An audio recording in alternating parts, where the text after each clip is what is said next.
Ma'am आपका attempt और आपका नाम? मेरा नाम स्वाति है और ये मेरा 4th अटेम्प्ट था। मैम मीडियम क्या है आपका? मीडियम इंग्लिश है। मैम कौन सा बोर्ड था और कितने मेंबर थे उसमें? 5 मेंबर्स थे और चेयर वुमेन थी Smita Nagaraj ma'am. Okay, so ma'am क्या क्या क्वेश्चन पूछे गए थे और डेफ में आपका क्या था? डैप से रिलेटेड क्वेश्चंस थे और क्वेश्चंस डैप और करंट अफेयर्स बेस्ड क्वेश्चंस थे, ऑप्शनल बेस्ड क्वेश्चंस भी थे, मिक्स थे सभी। आपका optional subject? Optional subject public administration. तो मैम ऑप्शनल में पब्लिक एड से किस किस टाइप के क्वेश्चन? पब्लिक एडमिनिस्ट्रेशन में एक्चुअली थ्योरी है, classical theory of management, new classical theory of management, human relations theory of management. तो उन्होंने क्लासिकल थ्योरी के बारे में पूछा था कि उसकी क्या वीकनेसेस थे जिससे न्यू क्लासिकल में जाना पड़ा, तो वो सब पूछा था। बाकी ये पूछा था कि लीडर और मैनेजर में क्या डिफरेंस होता है। पब्लिक एडमिनिस्ट्रेशन स्पेसिफिक क्वेश्चंस ये हैं थे। मैम जब आप रूम में एंटर किया आपने तो पहला उनका क्वेश्चन क्या था, पहला रिएक्शन उनका क्या था बोर्ड का? एज सच तो स्माइल ही कर रहे थे, कुछ ऐसा डिफरेंट है क्योंकि क्वेश्चन पूछते तभी एक्सप्रेशन चेंज होते हैं, वरना तो फ्रेंडली अपीयर ही करते हैं, मीन स्माइल के साथ ही वो करते हैं। करंट के मैम क्वेश्चंस बहुत पूछे जाते हैं, ऐसा कहा जाता है कि इंटरव्यू में करंट बेस्ड बहुत सारे क्वेश्चन होते हैं। रसिया, यूक्रेन या फिर श्रीलंका की बात करी जाए तो इस समय बर्निंग इशू है। तो मैम आपसे किस टाइप से क्वेश्चन पूछे गए थे करंट में? वो तो मेंबर्स पे डिपेंड करता है। क्वेश्चंस मिक्स है, जैसे मैंने आपको बताया कि डाफ में से भी था और करंट अफेयर्स से भी। करंट अफेयर्स से बेसिकली अभी ये जो पार्लियामेंट में बिल पास हुआ था, क्रिमिनल प्रोसीजर वाला जो बिल था जिसमें सस्पेक्ट्स के डेटा स्टोर करने की बात थी, तो उससे वो क्वेश्चन आया था, उसके क्या इम्प्लीकेशंस है उस पर क्वेश्चन आया था। जैसे दिल्ली हाई कोर्ट ने अभी जजमेंट दी थी कि जजेस को पर्सनल कामों के लिए जाने के लिए क्या कहते हैं ज़रूरत नहीं है परमिशन की गवर्नमेंट की, तो वो पूछा था।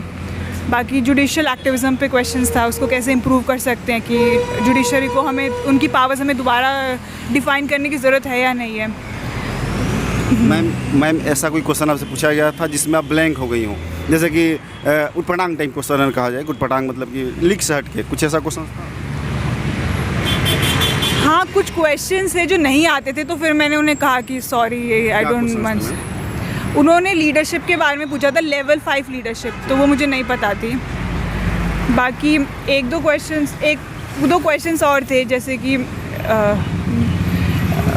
थे क्वेश्चंस जो नहीं आए, मतलब कौन नहीं कर पा रहा। ओके मैम, कंडीशनल क्वेश्चन की बात करिए, एथिकल क्वेश्चन की बात करिए, आपको डीएम बना दिया, पीएम बना दिया, ऐसे भी क्वेश्चन पूछे जाते हैं, तो कोई ethical question, case study, conditional question था?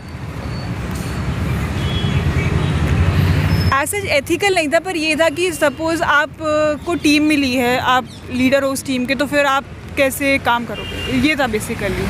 तो मतलब कौन सा टीम मिला था, मतलब लीडर किस टाइप के लीडर की बात करिए? वो उन्होंने मुझसे पूछा था कि आप कैसे हैंडल करोगे अपनी टीम को, आप लीडर हो, तो वो क्वेश्चन था, मतलब बेसिक सा क्वेश्चन था, ऐसा डिटेल में नहीं था।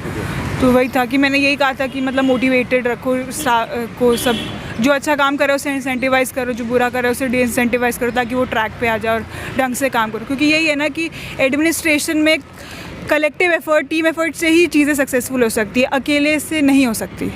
कोई मैम जो है कि आपका ये 4th अटेम्प्ट है, अभी तक यूपीएससी की जर्नी क्या क्या रही है, कहाँ कौन सा स्टेज तक आप पहुँची हो? जैसे फर्स्ट अटेम्प्ट था मेरा, उसमें मैंने प्रीलिम्स क्लियर कर लिया था, मेंस क्लियर नहीं हुआ था। सेकेंड स्टेज में मैं इंटरव्यू तक पहुंच गई थी, बट फाइनल लिस्ट में नेम नहीं आया था। थर्ड मतलब फिर वो फेलियर से मैं उभर नहीं पाई थी, तो थर्ड अटेम्प्ट में फिर मेरा प्रीलिम्स भी नहीं निकला था। ऑल्दो मेरी प्रीलिम्स में जो जीएस की कट ऑफ क्लियर हो गई थी, पर सीसैट नहीं हो पाया था।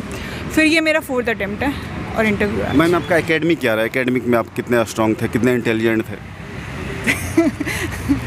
हाँ, मतलब स्कूल तक था थोड़ा हाई, उसके बाद कॉलेज में थोड़ा कम था। बाकी वैसे तो उसमें 90+ ही थे, जैसे स्कूल में। कौन सी सब्जेक्ट से? जैसे कि मैंने ग्रेजुएशन की है फिज़िक्स में ऑनर्स। फिर आप बीएससी करा है आपने? हाँ, नहीं नॉर्मल बीएससी नहीं, ऑनर्स है। अच्छा, BSc honours. Okay. So ma'am आप जब तैयारी के दौरान मतलब आपको ऐसा लग रहा था कि हमें कहाँ से रिसोर्सेज कलेक्ट करना है, क्योंकि बाढ़ सी रही है, मार्केट में बहुत सारे रिसोर्सेज हैं, नोट्स हैं, कोचिंग संस्थान, तो कैसे आपने फिल्टर आउट किया? क्या आपकी ट्रिक्स और टेक्निक्स होती थी कि हाँ ये नोट्स मेरे लिए सही है, इसको हमें फॉलो करना है, ये बुक सही है, बाकी सारी चीज़ों में हमें नहीं पढ़ना, तो उसका क्या बेसिकली वो तरीका होता?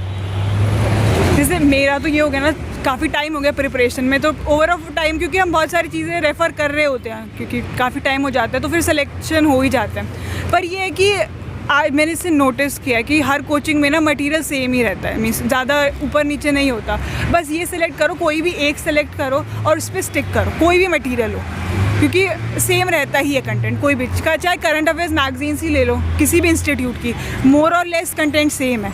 यही है कि कोई भी एक चूज़ कर लो जिसकी लैंग्वेज में आप कंफर्टेबल हो, वे ऑफ प्रेजेंटेशन में कंफर्टेबल हो, और स्टिक टू दैट। मैं मेंस की बात करिए तो मेंस में जो है कि इंटरकनेक्ट करके पढ़ने की बात होती है कि स्टैटिक पार्ट को और जो करंट का उसको इंटरकनेक्शन जिसको आएगा वो क्वेश्चन अच्छा लिख पाएगा। तो उसका मतलब कैसे करना होता है, कैसे एस्पिरेंट करें वो तो न्यूज़पेपर्स और मैगजीन्स आप पढ़ रहे होते हो तो क्वेश्चन देखते हो आपको क्लिक हो जाता है। जैसे कि अगर सपोज़ कोई क्वेश्चन है कि decision making on the basis of consensus, तो उसमें हम फार्मर प्रोटेस्ट का एग्जांपल दे सकते हैं क्योंकि डिसीजन स्टेक होल्डर्स को बिना पूछे इंप्लीमेंट हुआ था और पार्लियामेंट्री कमेटी में नहीं हुआ, तो उसमें हम एग्जांपल दे सकते हैं। तो जो भी मेन चीज़ें हैं वो जो होती रहती है वो एग्जैक्टली स्ट्राइक करेगी अगर पढ़ रखा होता है ना, और क्वेश्चन देखते हैं अपने आप स्ट्राइक करते हैं। बस ये कि कंसिस्टेंसी मेनटेन कर रखो और मतलब लगे रहो जो भी है। मैम आपने यदि कोचिंग किया तो कोचिंग से कितना बेनिफिट हुआ, और कोचिंग ना किया जाए तो क्या पॉसिबल है यूपीएससी की जर्नी? देखो कोचिंग का ये है कि क्या कहते हैं मैंडेटरी नहीं है, वो आप पे डिपेंड करता है। कुछ लोग होते हैं जो बुक से पढ़ के भी कर लेते हैं, कुछ लोग होते हैं कि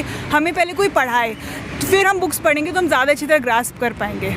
तो ये वाली चीज़ है। तो कोचिंग इसलिए है कि अगर आप उसमें कंफर्टेबल हो तो वो चूज़ करो, ऐसा कोई ये नहीं है कि वो करेगा तो वो हो जाएगा, वो अपनी कंफर्टेबलनेस की बात है जो भी है। सो मैम जैसा कि आपका चौथा अटेम्प्ट है मैम, और कहीं ना कहीं एक मतलब बात होती है डिमोटिवेशन वाली बात आ जाती है। बड़ा पर्सनल क्वेश्चन है, सभी लोग अपने अपने तरीके से हैंडल करते हैं, तो आप बेसिकली उससे कैसे हैंडल करते हो डिमोटिवेशन?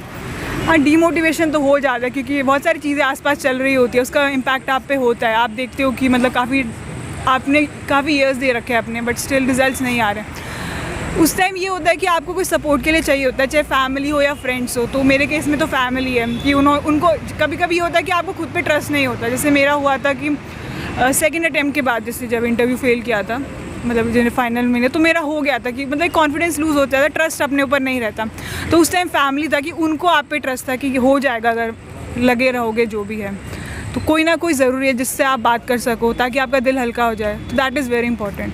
पढ़ाई के साथ साथ इमोशनल वेलबींग भी बहुत इंपॉर्टेंट है इस प्रिपरेशन में, I think. Okay, so ma'am plan B की बात करें कि प्लान बी कोई आपने रखा है कि मतलब यूपीएससी की मतलब सिर्फ जर्नी आपकी मतलब कंटिन्यू रहेगी? होप्स हो कि हम भगवान से इस वर्ष दुआ करते इसी अटेम्प्ट में आपका सिलेक्शन हो जाए, लेकिन प्लान बी के बारे में ख्याल वगैरह आता है कि नहीं?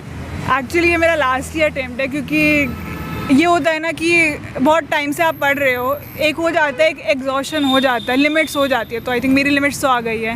प्लान भी यही है, हायर स्टडीज़ के लिए ही है। हाँ, या कोई अगर देखना उतना है, हम इस वर्ष दुआ करते हैं। और मैम 5 जून को फिर से प्रीलिम्स होने जा रहा है यूपीएससी का, तो फिर उसके लिए आप क्या करना चाहोगे, कैसे वो प्रिपरेशन करेंगे? मैं तो यही कहूँगी कि टेस्ट सीरीज़ पर ही ध्यान दो इस टाइम, ताकि एक फ़्लो रहे, कैलकुलेटिव गेस जो होता है वो स्ट्रॉन्ग हो।